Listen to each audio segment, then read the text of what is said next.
Welcome back to the Elias Macco Show. It's 10:20 right here on CJD 800. Now, after nearly 20 years on Saint Laurent Boulevard, Montreal music venue Blue Dog is set to close its doors in just a couple of days on July 19th. The venue, which pivoted to live music last fall, has struggled under the weight of ongoing noise complaints from a single neighbor. Complaints that have already forced another bar to shut down and halted events at a third. Owners say the fear of heavy fines made it too risky to keep booking shows. We're joined now in studio by Sergio de Silva. He's the co-owner of Turbo Haus, another venue in the city. Sergio, welcome to the show. Nice to be here. And you were a former co-owner of Blue Dog back in the day, or how long ago was this? This was up until recently. Okay, up until recently. So you know the insides and outs, right, of the Montreal music venue. You've been on before to talk about some of the trials and tribulations that you've gone through yourself. When you heard, was it a surprise when you heard that Blue Dog's going to call it quits? No, but it was disappointing. So I hear it's one neighbor. There is one neighbor who's causing problems for not only Blue Dog, but also Champs, which is right upstairs, and for the Diving Bell Social Club, which was the venue that was on top of them. Gotcha. So when it's one person and they are seemingly relentless, what's the response now from the city, inspectors, police? Because I'm trying to think, like, the city has talked a big game that they would try and avoid scenarios like this. So to hear it's cropped right back up, I'm struggling with that. I mean, it's not that it's cropped right back up. It just has never gone anywhere. Like, this is a continuous problem. And the most nefarious thing about this situation in particular is that it's only one person making these complaints. You can have a single person who causes the loss of jobs at 3 different bars, not only for the people who are working there, but also for the bands who want to play there, the promoters who need to use the space. Like, one single person has caused, like, the upheaval of a whole ecosystem that's on that block. Now, for Blue Dog and the other and Champs you mentioned and the other venues that you mentioned, aside from noise complaints, would it just be business is fantastic, everything's booming? Because sometimes you hear, like, there's cover stories, right? Like, yes, you're getting complaints, but business isn't great and that kind of thing. Is this a confluence of other things, or does it come down to noise? Oh, no, there's a lot of things that go into, a bar shutting down.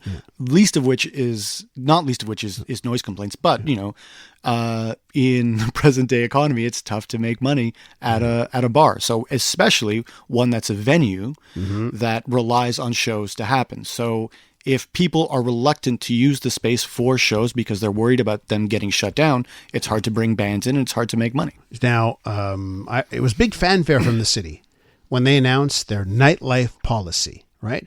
It seemed like they were listening, right? When we had other venues that had shut down and they're like, we must protect Montreal's culture. We're going to have a nightlife policy. They delivered something. What is your take on what was delivered, this nightlife policy? Because it seemed like it was meant in part to stop situations like this. I mean, ultimately, it's pretty toothless. And there's 2 things that are really important to sort of like remember when we're talking about this.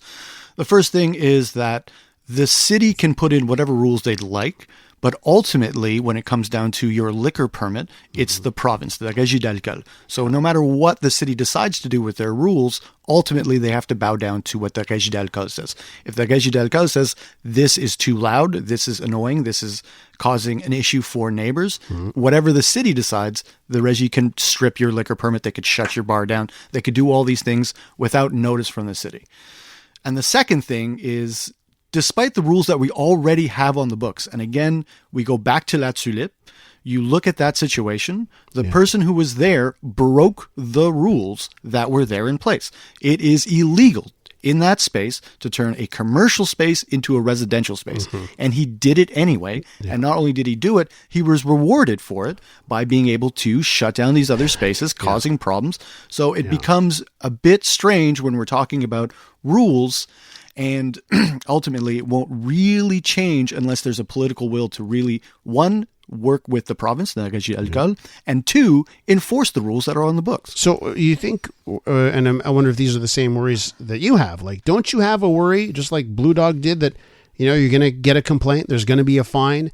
A show that you have planned. You have lots of bookings at your venue as well. Aren't you worried at any time it's going to get canceled? It'll be stopped? For sure. And my personal concern again is the fact that a single person can cause all this damage. It doesn't matter how long the venue's been there. It doesn't matter how important it is to the cultural fabric of the city. One single person with enough complaints can cause the upheaval of all these places. So yeah, there is a bit of a concern on my end, but ultimately at Turbo House, we try to create a community with our neighbors. We try to speak to everybody. Everybody in the building that we're in has my personal phone number. So they know to speak to me first. Because ultimately, we're trying to be good neighbors. Part of creating culture and creating community is respecting everybody's needs. I understand that people have to go to bed at a certain time. There should be a certain amount of quality of life. And the people who are living there also have to understand you're living in this neighborhood. We have to work together so that everybody is better off. What do you say to someone who's like, well, you know what? Times have changed. You know, we actually want to build more in the city. We want population density. There are more and more people living next to these venues. So, no, it's the venues that have to change. Doesn't matter. It's 100 years of history behind her. What do you say to someone who's like, no, actually, it's fundamentally changed. This is a city to live in, not to party in, and it's the venues that have to change. I mean, partying and going out and nightlife and, again, building community is part of all of this. You can't build population density through everybody being in solitude. You have to go out. You have to participate. Part of the reason of being in these cities is being able to participate in the cultural events that happen. So going to a small venue should be a perk. Your contribution to the cultural fabric of the city is not to take away from it. And if that's something that you want to do, if that's how you would like to approach your living situation in the city, maybe it's best that you think of somewhere else to live. We're with Sergio de Silva. He's the co-owner of the Turbo House Bar, and we're getting his take on the closure of yet another music venue in the city. Blue Dog is going to close its doors on July 19th.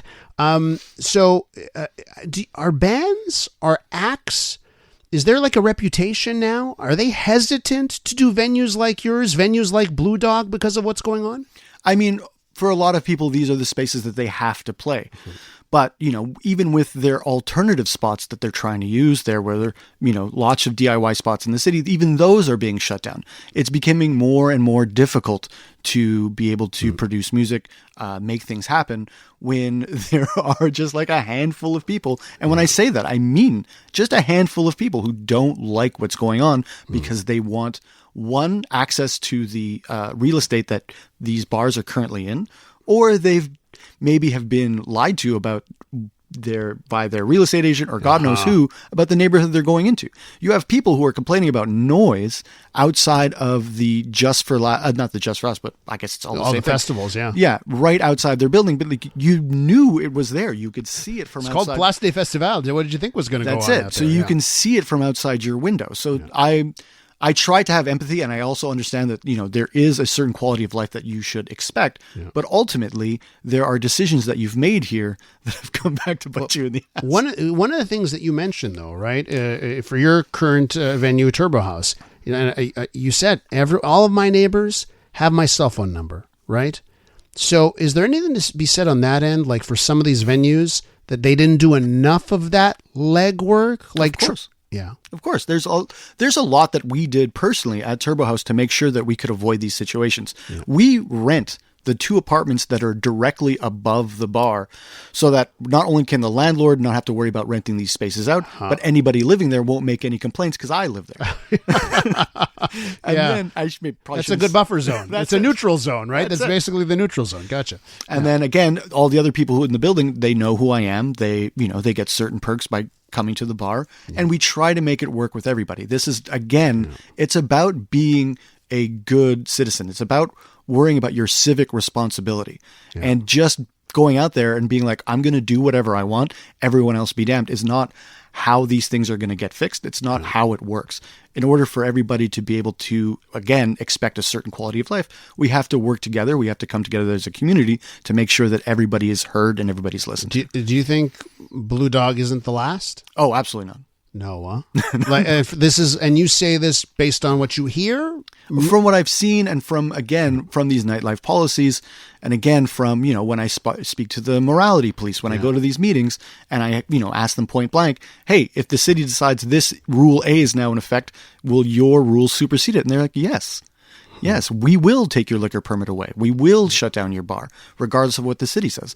Yeah. So before we start to go forward, I would like to see the city and the province work in lockstep to fix these issues, especially for a city who says that they care about culture, and especially for a province that seems to care about arts and culture and what it looks like going forward. If you allow people to destroy where it happens, what do you think is going to happen? Yeah, it sort of seems like inevitable.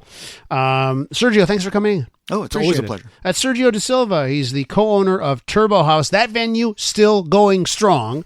Don't want to make you think that's the one that's closing. Turbo Haus still going strong. Thanks a lot, Sergio. I'm very happy to be here.